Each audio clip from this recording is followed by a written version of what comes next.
Tema de hoje, preconceito. E eu quero ler com vocês o texto de Lucas 18. E eu começo com esse pensamento. Jesus costumava abaixar os altivos e levantar os socialmente rebaixados. Essa é a moral da história do que nós vamos estudar aqui. Eu começo com uma leitura, como eu faço em todas essas ministrações desde o início do ano, faço uma leitura completa do texto, depois nós vamos retomar partes desse texto para entendê-lo melhor. O motivo da minha repetição é didático. Algumas pessoas falam, por que você lê tudo e depois você vê tudo de novo? Não tenha preguiça de aprender. Quanto mais a gente lê, mais claro vai ficando o texto para a gente. Então, Lucas 18, de 18 a 27, todos os textos que eu vou utilizar aparecem nas nossas telas. Você pode acompanhar a leitura comigo. Estou usando a nova versão internacional. Certo homem importante lhe perguntou: Bom mestre, que farei para herdar a vida eterna?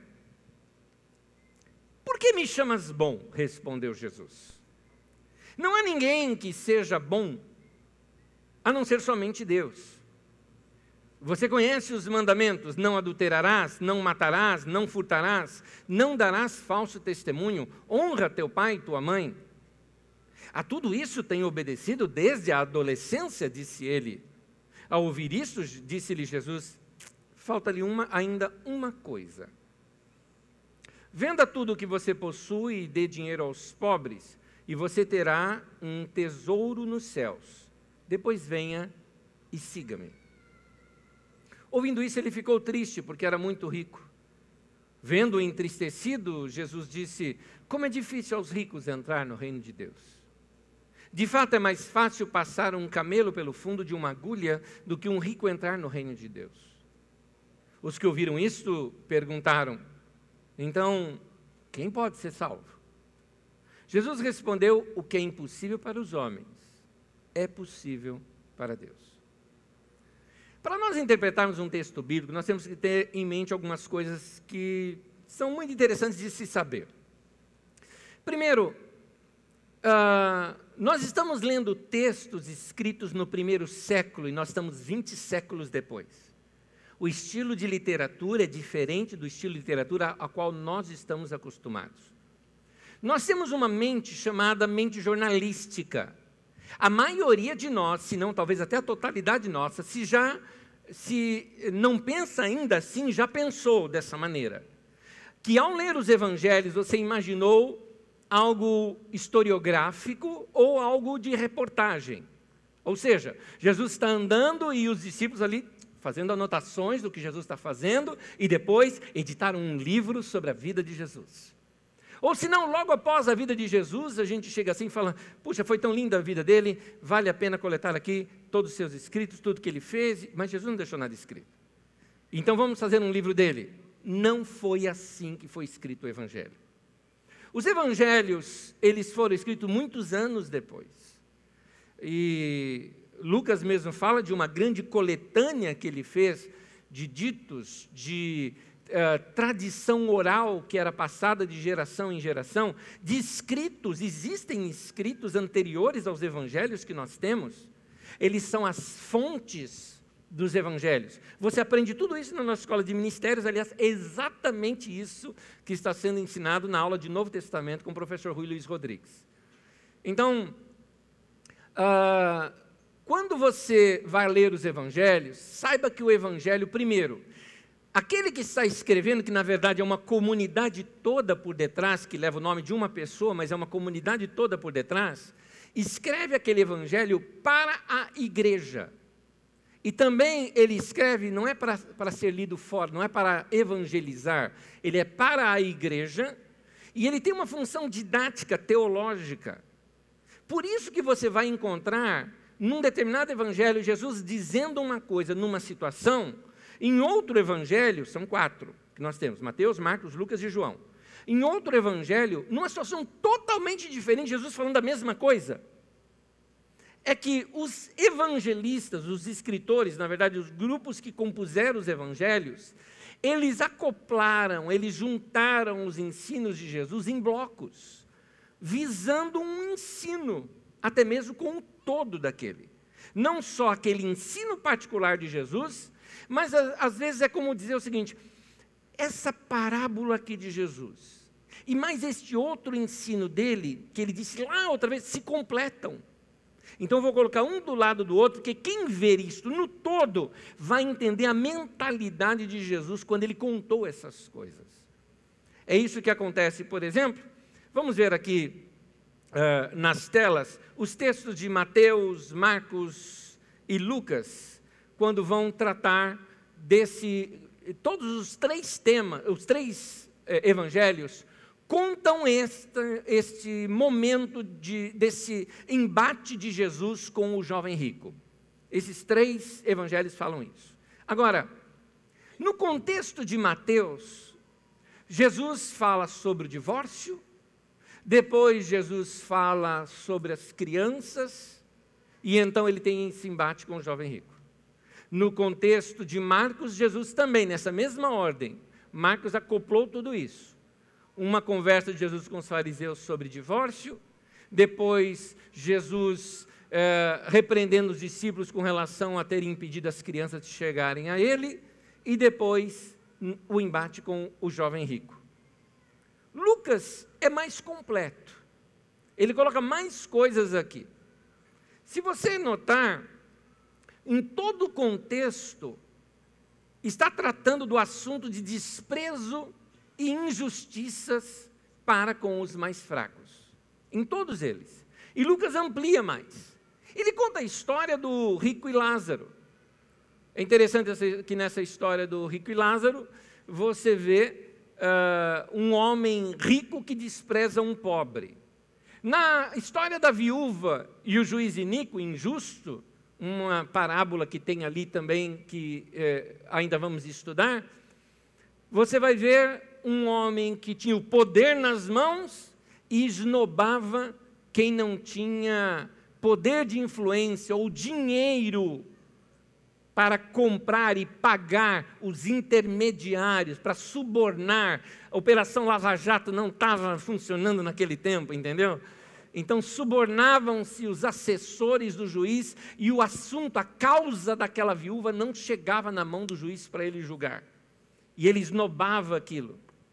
Então, mais uma vez, gente oprimida, gente desprezada e gente arrogante. E aí você vê aquela do fariseu desprezando o publicano, que nós já estudamos aqui. Um fariseu que na oração, usando a religiosidade, humilha uma outra pessoa. E aí, também a história das crianças, narrada por Mateus e por Marcos. E, finalmente, esse embate, novamente, com o jovem rico.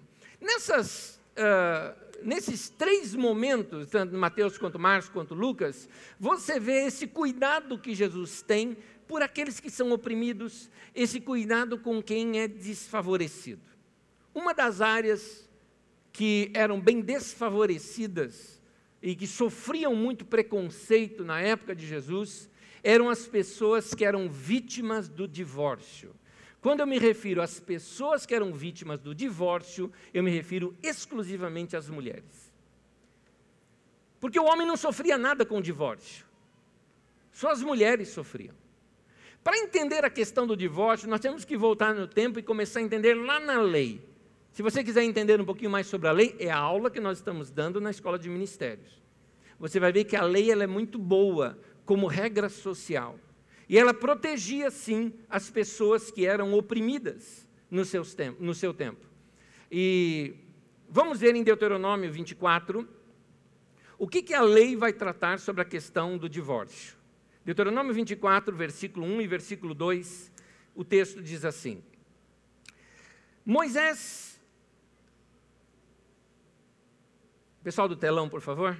Obrigado. Moisés disse ao povo: pode acontecer que um homem case, mas depois de algum tempo não goste mais da esposa, porque há nela alguma coisa que não agrade a ele.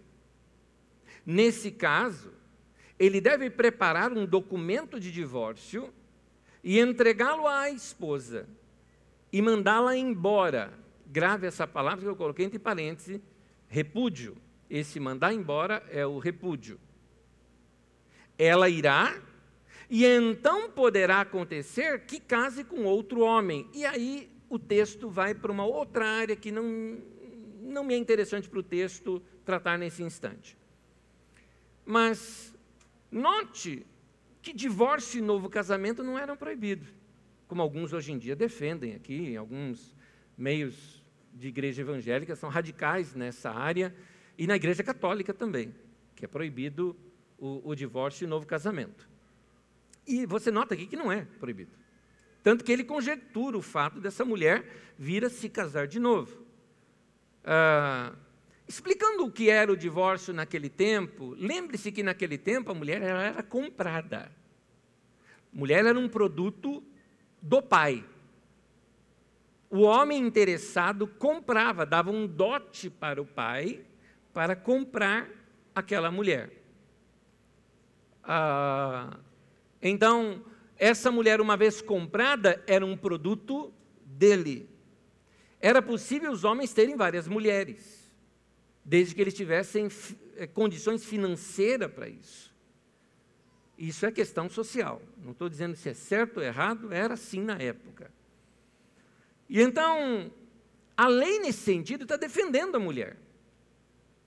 Porque acontecia dos homens fazerem o seguinte: quando ele encontrava alguma coisa que ele não gostava naquela mulher, alguma coisa que não estava de acordo com o que ele tratou com o pai, quando o produto não veio exatamente como foi conversado, então o que esse homem fazia?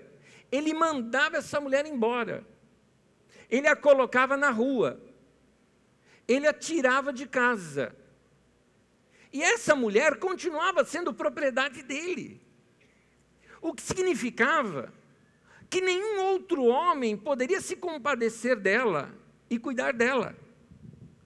Essa mulher sendo jogada na rua, ela estaria sujeita a diversas coisas. Bom, primeiro, ia passar fome, porque a mulher não tinha como se sustentar. Quem sustentava a mulher era o marido, e quando ela era viúva, o filho. Ai daquela que não tivesse nem filho nem marido. Que era o caso dessa mulher, por exemplo, que estava ali com o marido não gostou dela, jogou ela fora e pronto. E ela não pode se casar de novo, porque ela é propriedade dele. Se um homem se unir com ela, aquele que era o dono dela pode processá-lo. E tem mais, aí se concluía o adultério. Para nós, adultério tem a ver com relação sexual fora do casamento. Naquele tempo, o adultério tem a ver com você se utilizar da propriedade de outra pessoa. Então, o que acontecia com aquela mulher? Ela era apedrejada e morta, e não o homem. Por isso que Moisés fala, não é o que você tinha acertado de casamento, dê-lhe carta de divórcio, documento de divórcio, desfaça legalmente o negócio, de modo que essa mulher saia com seus direitos. E aí então, você entrega esses documentos na mão dela, e aí você a repudia, aí você a tira de sua casa, porque a partir de então, você também não pode ter relações com ela, porque ela não é mais tua. É isso que está dizendo o texto. Em Malaquias capítulo 2, talvez a maioria de vocês já viram um texto como: eu detesto o divórcio, diz o Senhor. Pois bem, o termo ali usado é repúdio, não é divórcio. Então Malaquias 2, 14 a 16 diz assim, vamos começar lá de trás do texto. O Senhor é testemunha entre você e a mulher da sua mocidade, pois você não cumpriu a sua promessa de fidelidade. Embora ela fosse a sua companheira, a mulher do seu acordo matrimonial. Detalhe que eu quero lhes dizer aqui. Infidelidade aqui não é adultério. O texto não está falando disso. Nós é que lemos isso com os nossos óculos do que seria hoje em dia chamado de infidelidade. Infidelidade ali, o termo que está aqui escrito, olha, é o termo bagad, que que significa agir ou tratar deslealmente. Pessoal, coloca as telas para mim, obrigado. Enganosamente, ofender. Então, o que Deus está falando é que você não cumpriu a sua promessa de honrar. Você está ofendendo a sua mulher. Você a está destratando. Vê que é mais profundo, não está falando de adultério, não está falando de infidelidade sexual, está falando de infidelidade do trato que você fez com ela. Porque quando você a comprou do pai dela, você fez um trato com o pai dela de tratá-la, no mínimo, na base de como o pai a tratava. Você teria que tratá-la melhor do que aquilo. Embora você compre e é seu, mas você tem um documento, você tem um trato de torná-la melhor do que ela estava na casa dela. Malaquias 2 ainda, voltando aqui no versículo 15, diz assim: não foi o Senhor que os fez um só, em corpo e em espírito, eles lhe pertencem. E por que um só? Porque ele desejava uma descendência consagrada. Portanto, tenham cuidado, ninguém seja infiel, ninguém trate deslealmente, enganosamente, ninguém ofenda a mulher da sua mocidade. É daqui que Paulo tira o seu comentário lá de Efésios 5, acompanhem comigo Efésios 5, 28 e 29, diz assim: da mesma forma os maridos devem amar cada um a sua mulher como a seu próprio corpo. Paulo tinha esse texto aqui em mente. Quem ama a sua mulher, ama a si mesmo. Além do mais, ninguém jamais odiou o seu próprio corpo, antes alimenta e dele cuida. Então, se tornar uma só carne significa que eu vou dar à minha mulher o que eu daria a mim mesmo. Eu vou cuidar dela como eu cuido de mim. Isso é fidelidade.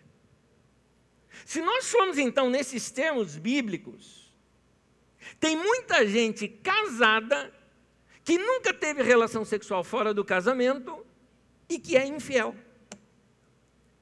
Mulher que é infiel ao marido, não trata bem o marido.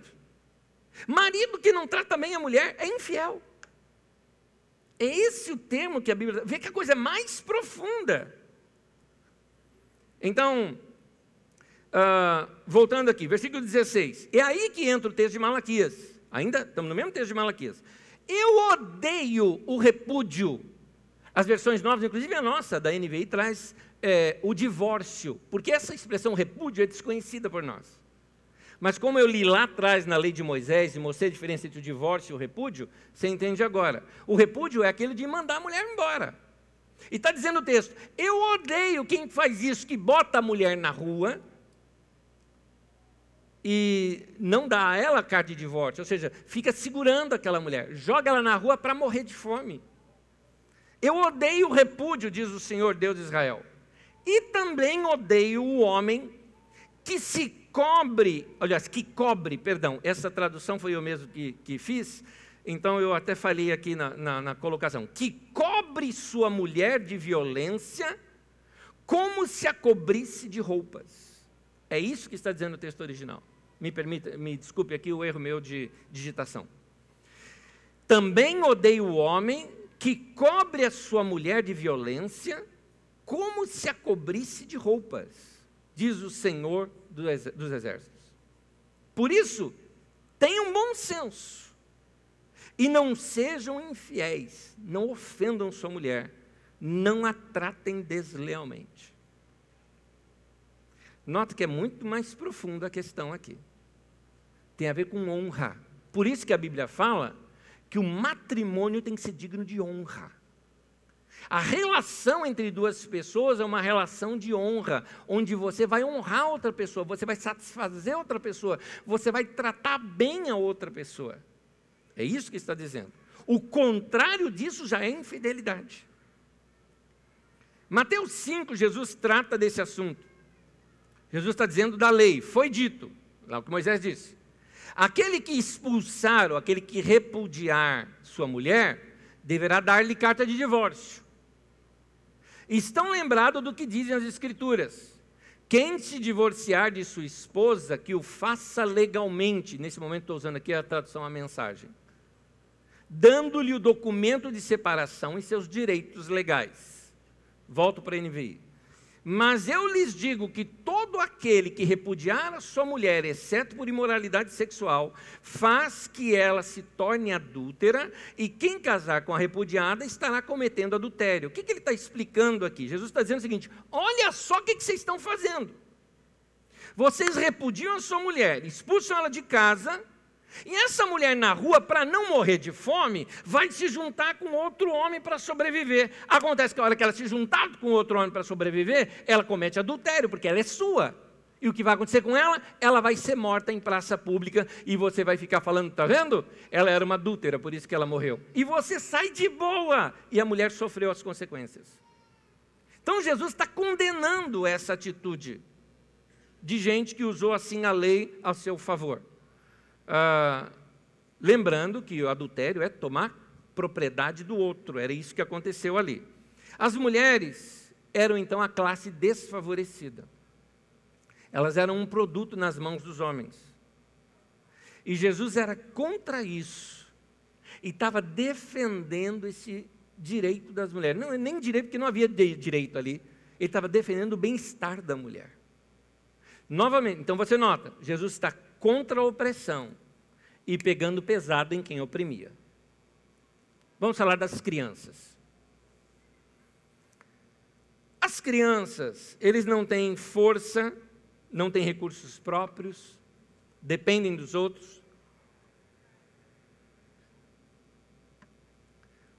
Nota que Jesus repreende as pessoas que estavam impedindo as crianças de chegarem até ele. Mais uma vez, vocês estão controlando a vida delas e elas estavam decidindo certo.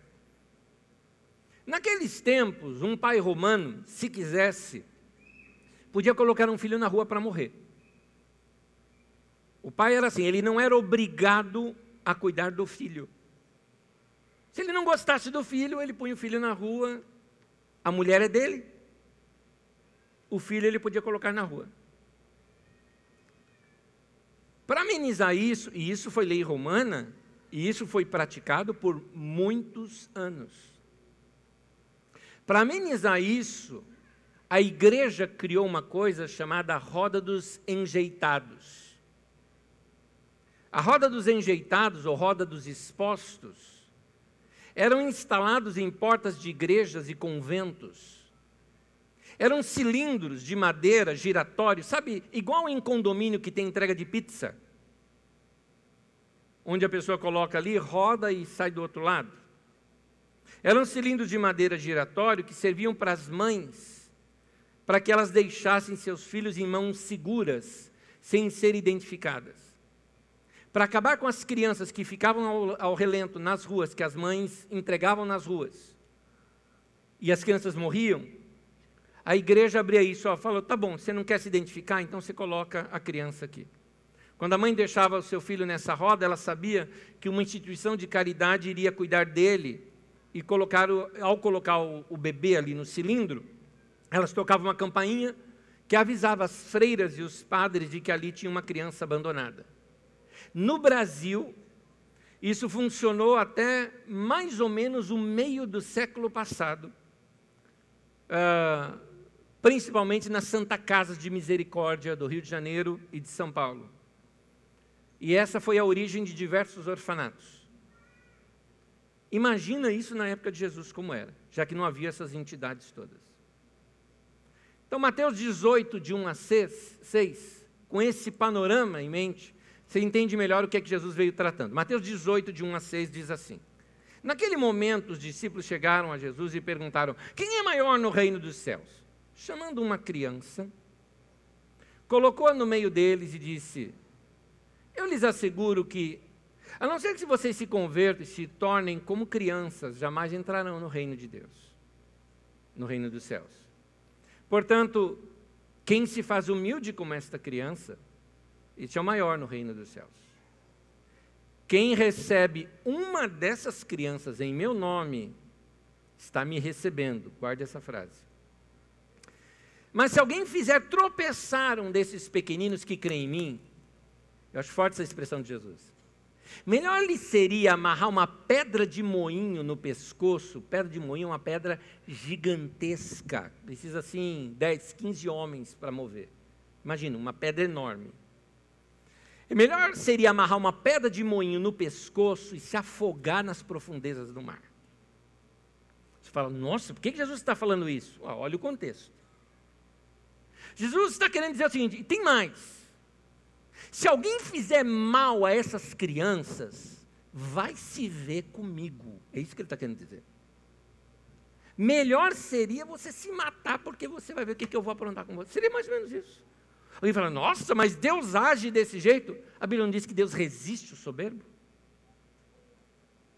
Interessante que a palavra ali, resistir, quando você vai pegando lá do hebraico, você vai pegando as raízes da palavra, a palavra ali no hebraico é a mesma palavra para adversário. Você está dizendo, eu vou ser o adversário do soberbo, do arrogante, de quem faz mal para uma criança. Sabe da palavra adversário? Vamos mais para a raiz ainda. É a raiz da palavra Satanás. Deus como que está dizendo, eu vou julgar as causas das crianças e tem mais, vou ser o advogado de defesa delas. Em outras palavras, eu vou ser o diabo na tua vida. Já imaginou Deus falar isso? Quando tem aqui, quem recebe uma dessas crianças em meu nome está me recebendo, será que Jesus não tinha em mente aqui talvez a adoção da criança ao dizer quem recebe uma dessas crianças no meu nome? É particular meu, eu acredito que sim. Eu acredito que sim. Lucas acrescenta outros temas. Nós ainda não chegamos no Natal, por que Jesus tem aquele embate com o jovem rico? Eu estou te dando todo o panorama que os evangelistas estão contando antes de chegar do embate de Jesus com aquele homem rico. Jesus conta sobre o rico e Lázaro, aquele rico que desprezava um pobre. Jesus conta a parábola dos 10 leprosos. Parábola não, a história, tem a narrativa dos 10 leprosos. Eu falei parábola aqui, mas é uma narrativa. Gente que era desprezado pela sociedade por causa de defeito físico. Conta assim, agora sim, parábola. A parábola da viúva e do juiz iníquo, juiz injusto. Um rico e orgulhoso desprezando uma mulher pobre. E aquilo que nós já estudamos aqui do fariseu e o publicano, desprezando o pobre e usando a religião para isso. Nessas 3 narrativas de Mateus, Marcos e Lucas, terminam com essa história do jovem político, religioso e rico. Eu vou te falar como é que eu cheguei nessa conclusão, que ele era tudo isso. Lucas 18, agora nós vamos entrar na história do jovem rico. Entendeu que eu precisei dar todo esse panorama para você ter uma ideia do drama que a leitura dos textos bíblicos estão nos trazendo. Está mostrando o tempo todo gente sofrida, gente desprezada, gente massacrada, gente que está sofrendo bullying, sofrendo preconceito, e Deus está defendendo a causa deles, e ao mesmo tempo Deus está com embates contra quem está fazendo. E aí conta uma história assim. Lucas 18, versículo 18 e 19. O texto começa: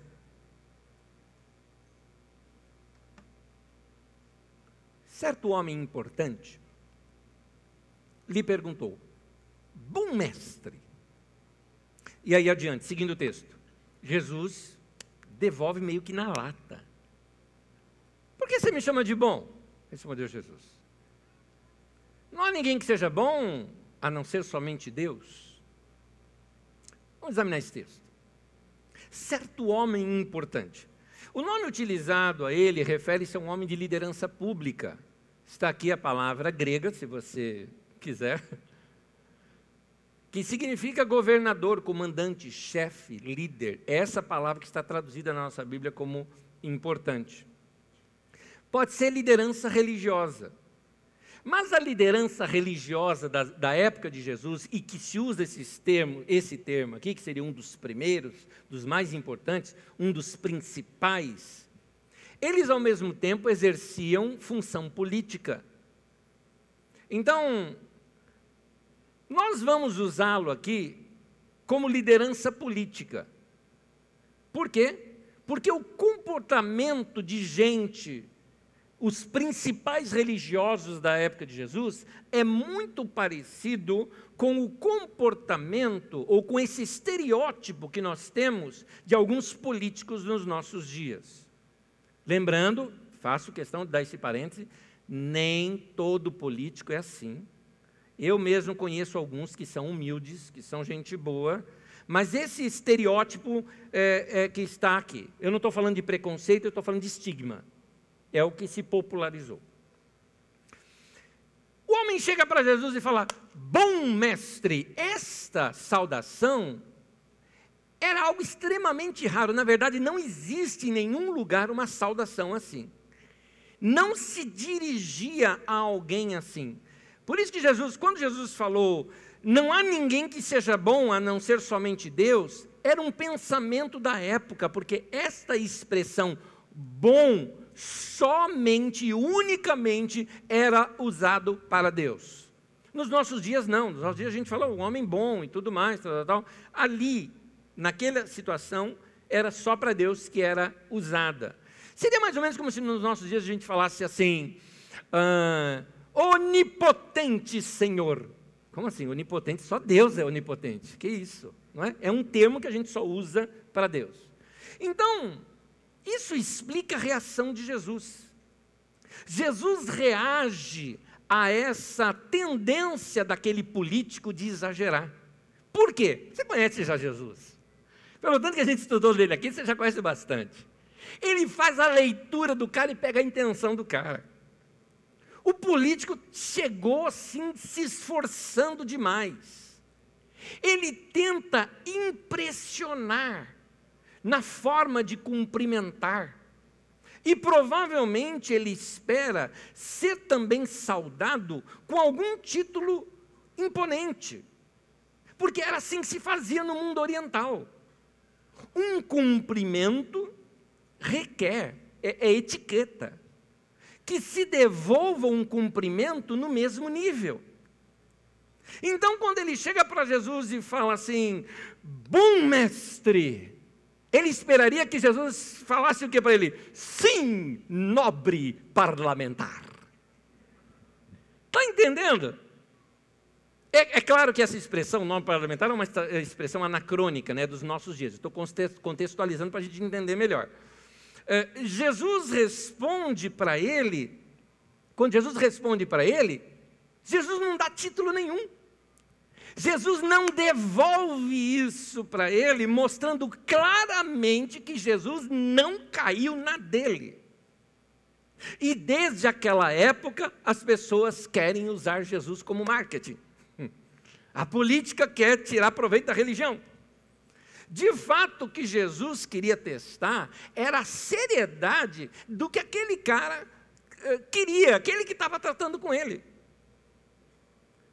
O homem chega e, bom mestre, Jesus falou, não vou te devolver o elogio não, o que você quer?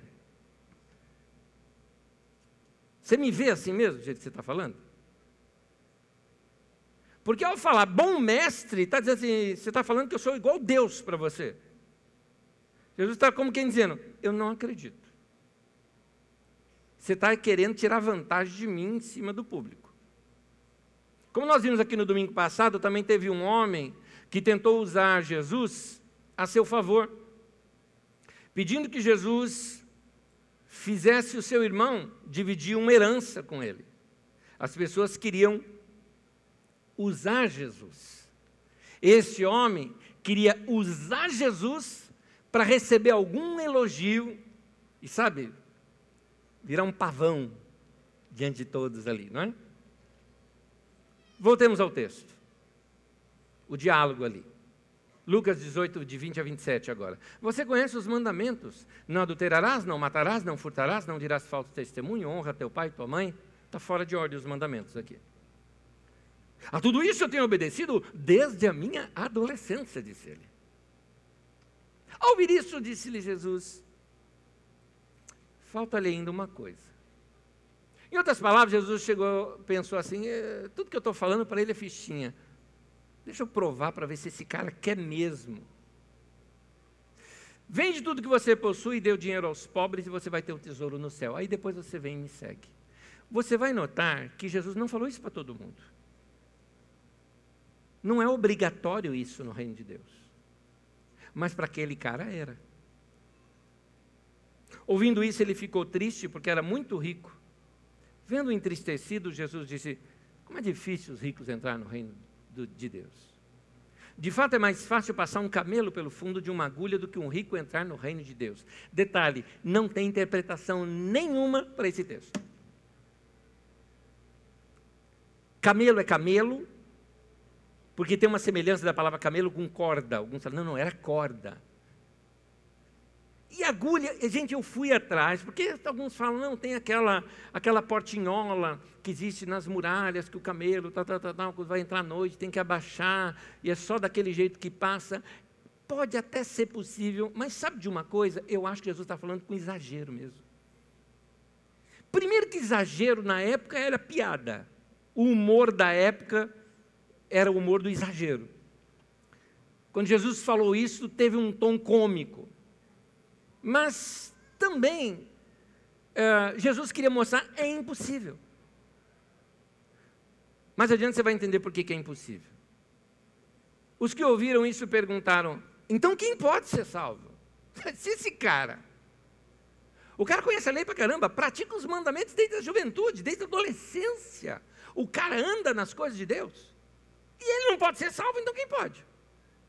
Jesus respondeu que é impossível para os homens, é possível para Deus. Já pela primeira resposta de Jesus, dá para notar que Jesus não acreditou no cara. Na narrativa de Marcos, acrescenta que Jesus amou o cara, mas o termo ali amar significa acolher, amar fraternalmente. Em outras palavras, quando Jesus fez o primeiro embate com ele com relação aos mandamentos e viu que ele praticava, falou, mais ou menos assim, Jesus falou, eu quero acreditar. Será que esse cara está sendo sincero? Vou ver se ele está sendo sincero mesmo. Então Jesus queria que tudo aquilo fosse real, verdadeiro, e não só roupagem religiosa. Jesus então testa a sinceridade desse homem e pede para ele uma prova. Afinal, para praticar todos aqueles mandamentos que Jesus falou que se ele praticava, e ele disse que sim, só aumentava ainda a posição e o status desse cara. É isso que está em jogo, status. Jesus então pede para ele descer do pedestal. Vende tudo que você tem e dá aos pobres. O cara recuou. Ali revelou o coração dele. É uma pena. Ele não era tão sincero assim. Mas Jesus quer mostrar aqui um lado que é a impossibilidade. Jesus queria mostrar a impossibilidade do homem se salvar. Porque o erro todo, na verdade, estava lá no começo da pergunta do cara. O que eu tenho que fazer para ser salvo? Porque eu tenho dinheiro. Eu posso fazer qualquer coisa. Praticar os mandamentos, eu pratico. É só isso. Em outras palavras, ele falou, não, eu comprei a minha salvação. Eu sou bom. Lucas 18, 25, de fato é mais fácil passar um camelo pelo fundo de uma agulha do que entrar um rico no reino de Deus. Na cabeça dos discípulos era algo assim. Por isso que os discípulos depois falam assim, então quem pode ser salvo, se ele não pode? Na cabeça dos discípulos era algo assim, esse homem era um homem de posses, era religioso, deve ter ajudado a construir sinagoga, feito doações, esmolas para os pobres. Se alguém merece ser salvo, certamente é gente que nem este nobre parlamentar, não é? Ele. Se o Senhor diz, ali com Jesus, se o Senhor está dizendo que esses ricos não podem ser salvos, e nós que não temos condições financeiras de fazer esses atos tão nobres, quem poderá ser salvo? Na cabeça dos discípulos também havia esse pensamento da salvação por mérito pessoal. Meritocracia não se aplica à salvação. Jesus estava demonstrando que não era por mérito. A pergunta do homem era, lá no começo do texto, mestre, o que farei para herdar a vida eterna? Herança é dádiva, não é um direito adquirido. Ninguém faz por merecer a herança. O que Jesus estava mostrando ao homem é que os seus melhores atos não eram suficientes para herdar o reino de Deus. Aquele rapaz, jovem ainda, quem diz isso é Mateus, estava desperdiçando a vida com coisas que não iriam produzir vida. Mas ele não praticava os mandamentos? Se dedicar a pai e mãe, prática dos mandamentos, não nos trazem vida? Claro que sim, mas somente se forem feitos com a intenção correta. Se você faz a prática toda bonitinha, toda certinha, para ganhar com isso status, para Deus isso não vale. Você desperdiça a vida que Deus te deu quando você faz coisas inúteis. Se você faz coisas para ser visto pelas outras pessoas, para ser visto pelos homens, Jesus falou, você já recebeu sua recompensa. Uó, das pessoas.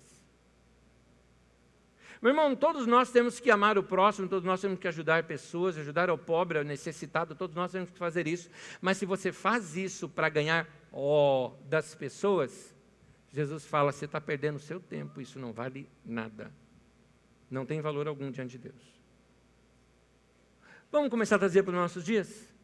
Vou pegar esse contexto todo e aplicar para nós. E entrar no meu tema. Existem algumas coisas que são da minha geração. Por exemplo, trabalhar demais para se ter algum status. Na época de Jesus eram outras coisas, né? Na época de Jesus, como é que você ganhava status? Praticando a lei, né? Mas praticando a lei de modo religioso, não do modo como ela era lá no Velho Testamento. Ostentando religiosidade, isso dava status na época. Fazendo atos de caridade, mas públicos, lembra de Jesus no templo, e as pessoas tocavam até trombeta, para dizer que um homem chegava e colocava ali a sua oferta diante de Deus, e tem uma mulherzinha lá, pobrezinha, viúva, não tinha dinheiro nenhum, vai lá de cantinho no gasofilácio e deposita só 2 moedas, e Jesus olhando para ela. Ela sai, e os discípulos, Jesus, você viu? Vocês que não viram, eu vi uma cena fantástica. Uma mulher ali, ela deu tudo que tinha. Aquela sim deu oferta diante de Deus, e não esses camaradas aqui que fizeram para se aparecer. Então, status social na época de Jesus era isso. Nos nossos dias, como é? Uma das coisas dos nossos dias é trabalhar demais. Você já percebeu isso? Isso é coisa nossa, paulistano. Parece que a gente tem status de que a gente trabalha muito. Já percebeu isso? A gente usa até coisas que são contra a nossa saúde como se fosse status, né? Pô, meu, tô cansado pra caramba. O que foi? Cara, trabalhei muito essa semana, mano. Trabalhei demais. Mas tô dando duro. Tô trabalhando. E o outro, vendo o cara se acabar, vai morrer, ainda fala, não, é isso aí, mano, tá certo, trabalha. Isso aí. E o cara, valeu. É coisa da minha geração. Outra coisa da minha geração, por exemplo, quando eu falo minha geração, estou falando de mim e de vocês, tá?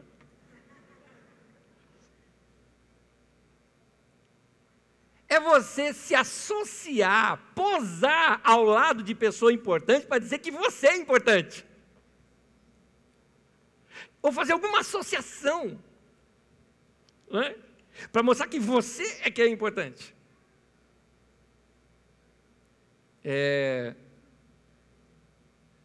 O cara, sei lá, o cara está no seu primeiro emprego, é boy no banco. Mas ele fala assim, eu entregava minhas correspondências para o doutor fulano de tal.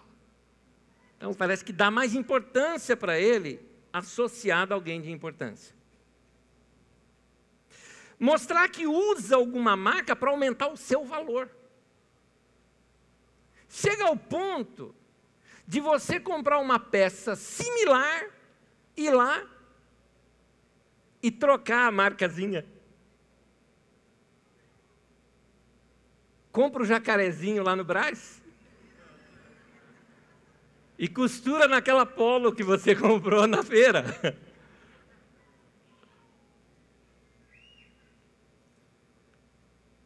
Ou é da nossa geração também referir-se à sua profissão com um certo brilho, para que isso lhe dê algum status.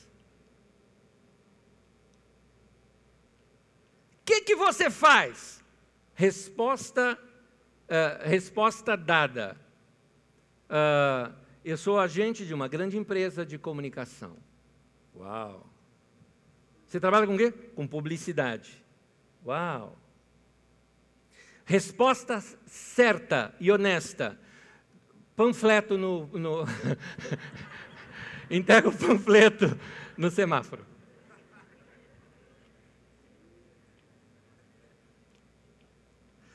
Tanto esses fariseus que nós estudamos, quanto nós, também vivemos desses status. E é isso que Eclesiastes chama de correr atrás do vento. O que é correr atrás do vento? Você nunca pega, você nunca chega, não dá em nada aquilo. Duas verdades que eu quero estudar aqui com vocês e terminar. Primeira, não confunda seu status social com seu valor pessoal. Não confunda seu status social com o seu valor pessoal. Você não é o que você aparenta ser. Você não é o que você tem. Você não é o seu cargo, você não é o seu dinheiro, você não é a marca da sua roupa, você não é o tipo do seu carro, você não é a empresa em que você trabalha, você é você. Você tem um valor que é pessoal seu, que não precisa essas coisas agregarem valor a ela. Nos tempos de Jesus, o que dava status era a prática radical dos mandamentos. Hoje em dia, isso não é com certeza, não na nossa sociedade. Hoje em dia, o nosso status é o trabalho, a fama e as posses. Muita gente pensa que o seu valor pessoal é resultado do status que nós temos. Antes dos evangelistas mostrarem como Jesus confrontou essa ostentação enrustida de um homem rico e poderoso, os textos sagrados mostram Jesus assim, protegendo aquelas mulheres, as crianças. Esses sim não tinham status nos tempos de Jesus. Nossos dias. Quais são as classes que não têm status nos nossos dias? Quer ver uma delas? Mulheres donas de casa. Alguém fala, não, Nésio, o que é isso? Talvez até alguns homens me digam isso. Não, minha mulher é dona de casa, minha mulher cuida da casa e eu valorizo bastante. Pois é, sabe quem mais ostenta sobre as mulheres que são donas de casa? Mulheres que trabalham fora. Como se elas fossem mais do que a outra que fica em casa trabalhando. Tem mais. Nordestino, aqui em São Paulo. Mais ainda no sul do país, muito mais do que em São Paulo, muito mais, região sul do país. Negros, gordos, gays, evangélico. É gente que é colocada como segunda categoria, ou rejeitada. Num site sobre preconceito, eu li alguns testemunhos, copio 2 para vocês aqui. Escutem essa. Uma menina contando, uma moça, na época ela tinha 18 anos de idade, hoje ela tem 35. Eu passeava num shopping de Curitiba com a minha mãe, quando gostei de uma blusa, entrei na loja, vi o preço, era caríssima. Mesmo assim eu quis experimentar. Mas ninguém me atendia. As vendedoras me olhavam de cima para baixo. Né? Olhavam e faziam que não me via. Fiquei nervosa e fui embora. Disse a minha mãe o que tinha acontecido. Decidi então voltar. Entrei, contei até 10, todos continuavam a me ignorar. Aí eu explodi. Será que eu tenho que abrir a minha boca e mostrar o cartão de crédito? Virei as costas e saí. A gerente então saiu atrás de mim. Tentou me explicar que não podia adivinhar que eu tinha dinheiro para comprar a blusa. Eu não quis ouvi-la não. Poxa, só porque eu sou negra, eu não posso ter dinheiro? Quem disse isso foi Cíntia Raquel. Talvez alguns de vocês a conheçam como aquela menininha que fazia o papel de Biba no Castelo Rá-Tim-Bum. É uma jornalista e mulher que ainda trabalha na televisão. Narrativa de um homem. Desde os 12 anos eu coloquei na minha cabeça que eu podia me dar bem no futebol. Era um sonho, eu sabia. Então, por segurança, eu estudava para ser torneiro mecânico. Enquanto eu vendia pastéis em feiras livres, meus 2 irmãos capinavam o jardim dos vizinhos. Mamãe oferecia tapetes nas ruas e papai era gari da prefeitura. A vida era difícil. Refrigerante e frango só os domingos. Na escola, como eu não tinha dinheiro para comprar doce na hora da merenda, meus amigos diziam, também seu pai é preto e lixeiro? Eu nunca ia às festas boas do meu bairro, tinha medo da discriminação. Sei que os granfinos me olhavam de maneira diferente, então eu procurava o povão em baile funk. Tudo isso era triste para mim, mas pior decepção foi quando eu me apaixonei por a filha de um marinheiro. E ele disse que ele não admitia vê-la ao lado de um negro cabelo Black Power. Quem disse isso? Marcelo Pereira Sursim, mais conhecido como Marcelinho Carioca, ex-jogador de futebol. Preconceito.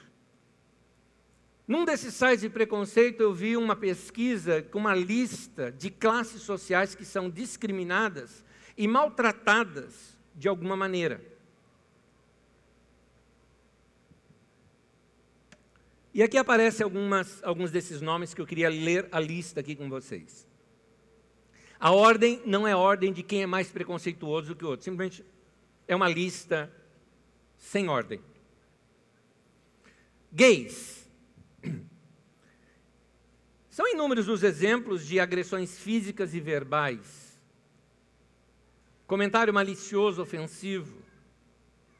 E diversos são aqueles que se veem obrigados a se esconder, temendo, por exemplo, retaliação dentro de casa dos próprios familiares. As lésbicas entram nesse mesmo princípio, além do mais, ganham alguns apelidos, né? Sapata, sapatona.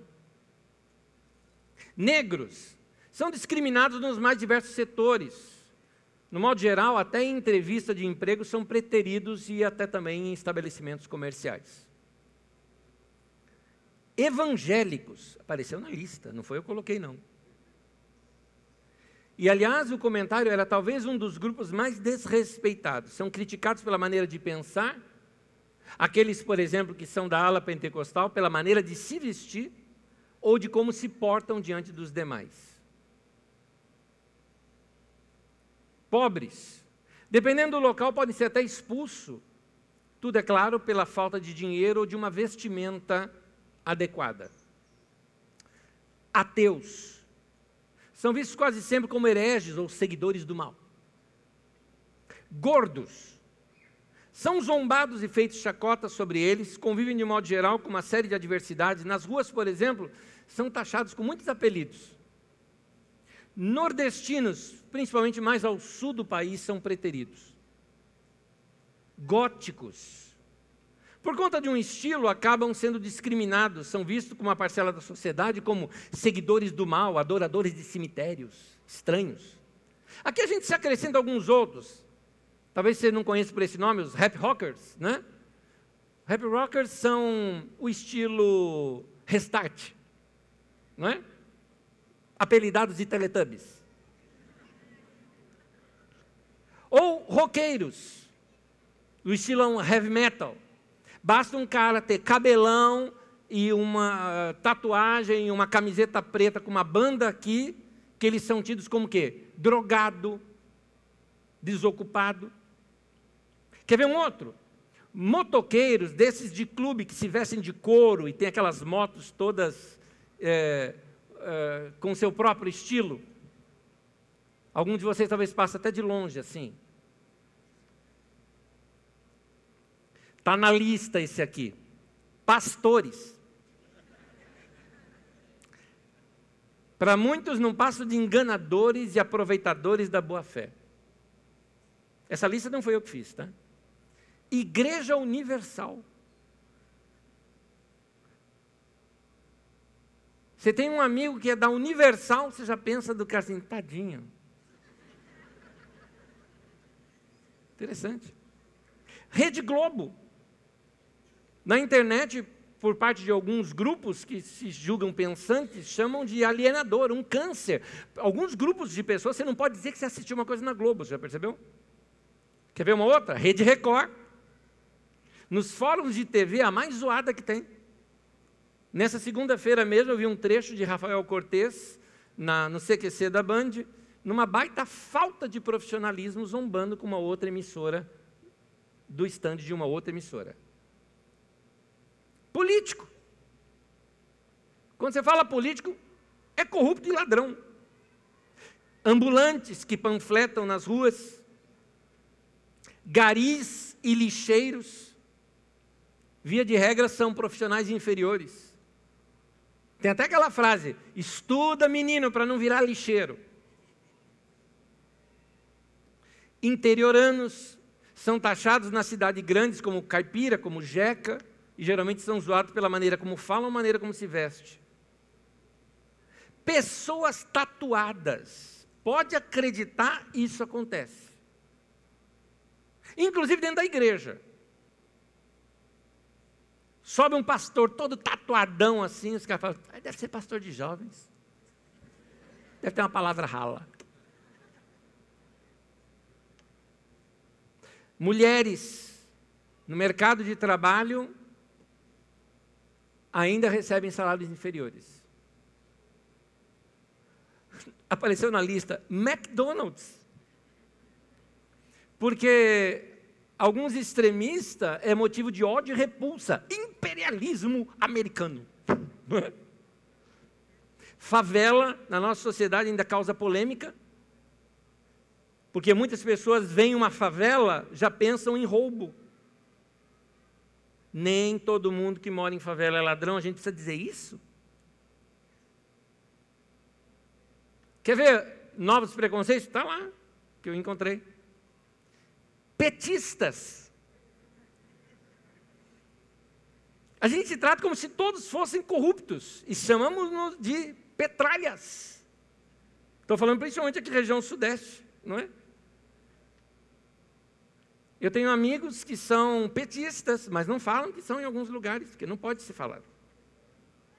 Por outro lado, coxinhas. Também chamados de a elite branca preconceituosa. Todo mundo que faz crítica ao governo do PT é a elite branca.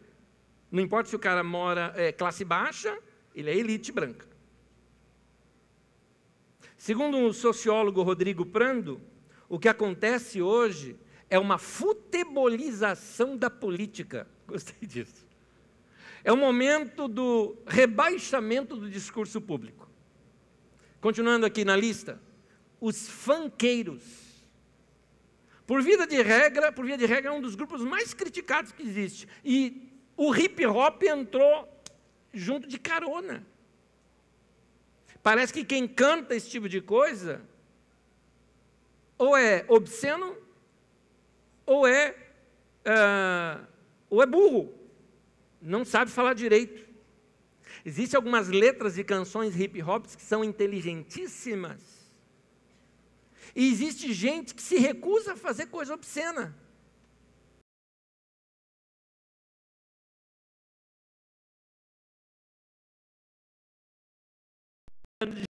Você conhecia?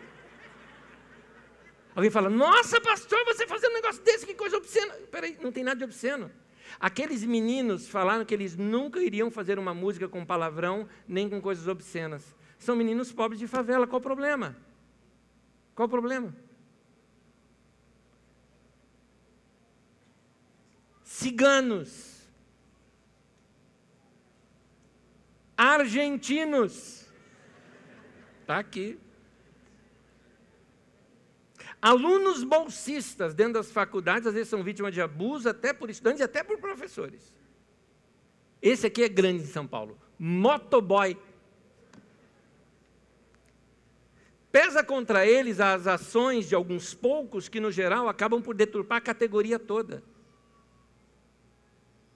Eu tive amizades com motoboys, gente finíssima.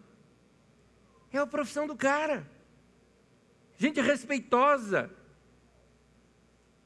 Lembro um dia passeando, Shopping Morumbi, lá em São Paulo, eu e minha esposa passeando, encontramos com o motoboy lá da empresa Espina, lá da empresa. Encontramos com o motoboy lá para ter maior papão com ele, com a namorada, gente boa e tudo mais. E aí? Gente boa, gente que luta na vida, não é preguiçoso, gosta de trabalhar. Gente também que sofre preconceito e bullying, baixinhos. É anão, pintor de rodapé. Outros bullying, frequentador de academia. Fora da academia são tratados como seres de pouca inteligência. Parece que quem se exercita não pensa, de onde você tirou isso? Sem contar que se o cara malhou muito, ele tem que levar o seguinte nome, é bombadão. E os nerds, que são taxados como os caras ou as minas desinteressantes, que não sabem se relacionar. Às vezes é inveja de gente que não tira a nota que eles tiram na prova. Não é que a gente não pode fazer crítica a uma situação ou outra, como situações políticas, como situações sociais, mas é preciso ter respeito e saber fazer a denúncia sem preconceito. 2 pontos que eu quero falar com vocês. O primeiro nós já falamos, não confunda status social com seu valor pessoal. E o segundo, não confunda status social com o seu destino.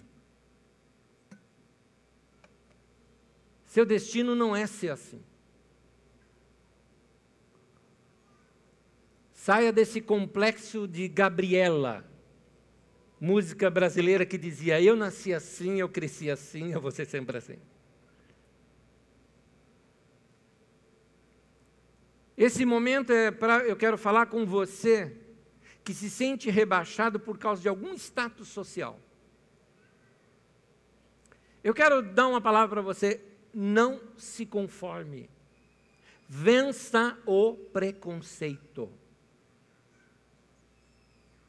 Faça isso. Nasci próximo de favela, estudei no meio de gente que era da favela, vim de família pobre, pai que só tinha até 2º ano primário. O típico pessoa que diria, você nasceu assim, cresceu assim e vai ser sempre assim. Eu não me conformei com isso. Vai estudar, vai crescer, vai investir em você, vai fazer curso. Frase do Steve Jobs, stay foolish, stay hungry. Luta por você mesmo, fica faminto por crescer na vida. Faça suas doideiras para crescer, não aceita. Palavra para você dita pela grande sábia Dory. Continue a nadar, continue a nadar. Não para, meu querido. Não se acomode. Hebreus 12, versículo 1 e 2, me permita tirar o texto do contexto. Quero usar essas frases do texto. Livremo-nos de tudo que nos atrapalha e corramos com perseverança a corrida que nos é proposta. Na versão de Almeida diz assim, desembaraçando-nos de todo o peso, nos livre de tudo que atrapalhe. Minha versão, desenrosque a sua vida. Livre-se de tudo que te atrapalha. Se você quer correr, você precisa se desfazer das coisas que estão impedindo você de correr. Então resolva a pendência na sua vida. Resolva tudo e corra. Desenrosque a sua vida. Se livre das coisas que estão atrapalhando você de crescer. Você foi feito para crescer. Se você não está crescendo, a pergunta correta para você não é essa assim, por que eu não estou crescendo? Não é essa a pergunta que você tem que fazer. A pergunta que você tem que fazer é o seguinte, o que é que está me impedindo de crescer? Eu fui feito para crescer. Eu não admito a miséria na minha vida. Eu não admito ser menos do que eu posso ser. E eu não estou falando de status social, estou falando de conhecimento, estou falando de crescimento, estou falando de vida. Muitas pessoas não assumiram ainda essa atitude de crescimento. Muitas pessoas não alcançaram ainda metade metade do seu potencial, porque pararam de crescer. Não se acomoda, meu querido, minha querida. Não aceite o bullying. Não tenha ódio de quem fez isso com você. Não tenha ódio. Vai lá, muda a tua vida e acaba com o bullying. Deixa quem... Como é que faz? Quem buliu? Deixa quem fez isso. Fica sem graça depois de ter feito isso com você. Muita gente já alcançou um certo crescimento até, se formou, já está com casa própria, já tem seu carro, mas colocou a vida no ponto morto. Parou de crescer, se acomodou, entrou naquilo que a gente chama de zona de conforto. Você deve se perguntar assim: o que eu posso fazer para me tornar melhor? O que eu posso fazer? Quero crescer mais. É você quem tem que despertar agora em você aquele desejo de crescer. O que você precisa fazer para crescer diariamente? O que você pode fazer? Quais são as doses pequenas que você pode tomar para crescer na tua vida? É você quem tem que responder essas perguntas. Eu vou terminar, peço que você fique em pé comigo, por gentileza. Grava isso que eu vou lhe falar. Quando você para de aprender, você para de crescer. Quando você para de crescer, você para de viver. Você percebeu que a vida fica chata quando a gente já não está mais crescendo? Aliás, os seus sentimentos mais gostosos da vida foram aqueles no qual você cresceu. Aqueles no qual você deu algum passo. Qual passo você está dando para você crescer? Você está lendo livros? Você está ouvindo boas palestras? Você está fazendo cursos? Às vezes nós pedimos para Deus: Deus, me dá uma oportunidade, né? Deus, abra portas para a minha vida. Às vezes a gente pede isso para Deus, né? Ainda mais crente, né? Crente tem mania de: faz um milagre em mim. Pô, chega de milagre. Milagre é segundo plano, milagre é quando não tem jeito. Meu irmão, vai crescer. A nossa atitude para crescer pode abrir portas, sabia? Você sabe que é assim. Não se acomoda não, vai estudar, vai. Vai fazer alguma coisa nova. Vai fazer alguma coisa nova na tua vida que desperte você. Vai melhorar o que você já tem.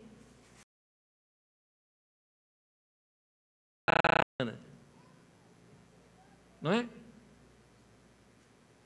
Uma pequena mudança, mas que vai fazer diferença na sua vida. Que mostra que você não está acomodado. Cuidado para você não ficar limitado por você mesmo.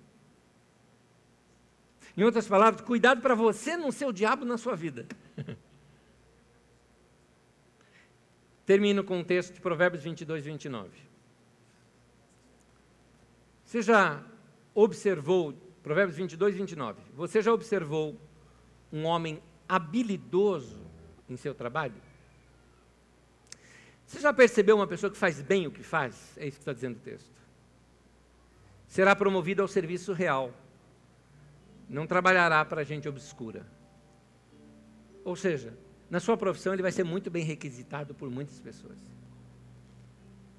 Ele vai prestar os melhores serviços possíveis. Vai ganhar bem, vai crescer. Querido, mesmo que você esteja no trilho certo, se você ficar sentado, você vai ser atropelado. Então, vai crescer.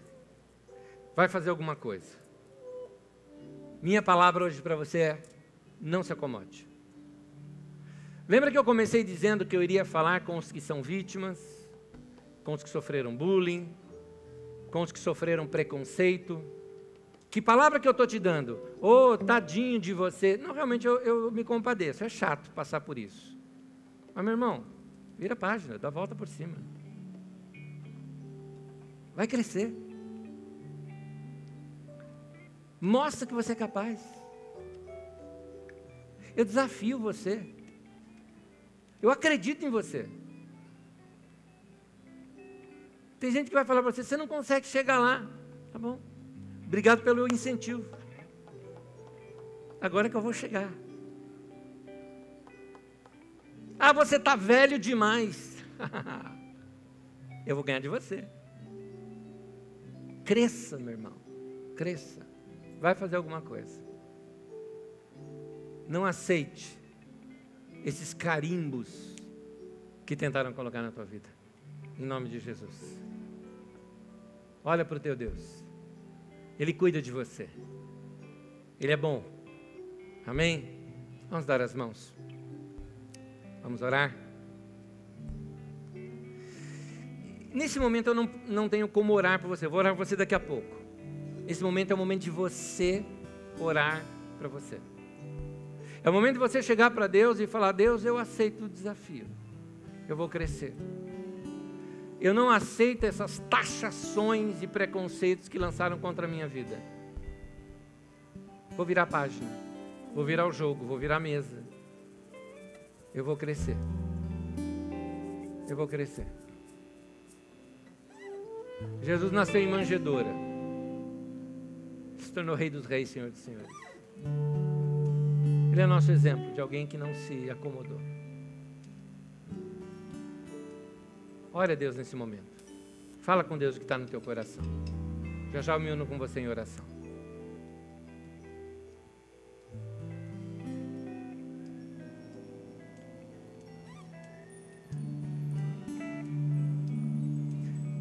Senhor, nós sabemos que o Senhor é quem cuida de nós. Obrigado por cuidar da minha vida. Obrigado por cuidar da vida dos meus irmãos. Obrigado até por essa palavra desacomodadora que o Senhor nos deu aqui hoje. Não vamos aceitar o comodismo em nossa vida. Nós rejeitamos essas palavras de rebaixamento, malignas, opressivas, que vieram contra a nossa mente, contra o nosso coração. E nós declaramos nesse momento, Senhor, que nós assumimos diante de Ti, que vamos ser o que o Senhor sonhou para as nossas vidas. O Senhor não muda. Tu és fiel, Senhor. E os nossos olhos estão postos em Ti, Senhor. Em nome de Jesus. Amém.